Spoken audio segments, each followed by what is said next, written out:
Hundreds of people in addiction recovery and their families filled Pioneer Courthouse Square this morning for National Recovery Month. Organizers want to bring attention to the gaps that the state has in getting people access to recovery care. Fox 12's Drew Marine has the story.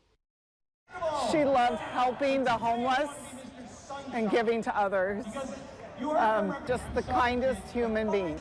Kathy McGinnis knows all too well the impacts of addiction.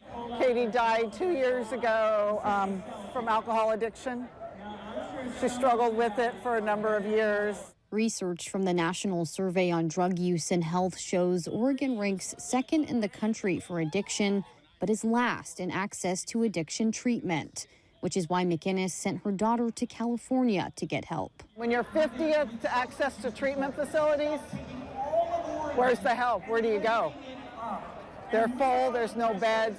Wait a week, wait 2 weeks.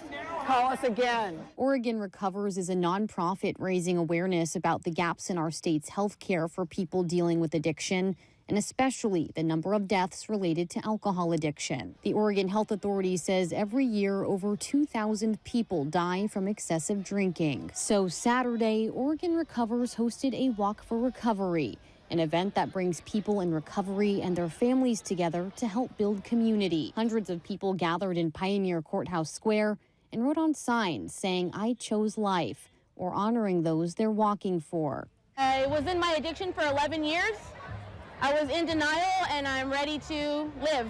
Melissa Sumaya is over 3 weeks clean and says events like these help her on her journey to recovery. It's going to be a moment of my journey personally that I'm never going to forget.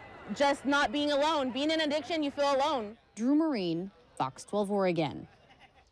Today's event comes as researchers at OHSU are revealing major shortfalls in Oregon's addiction recovery system.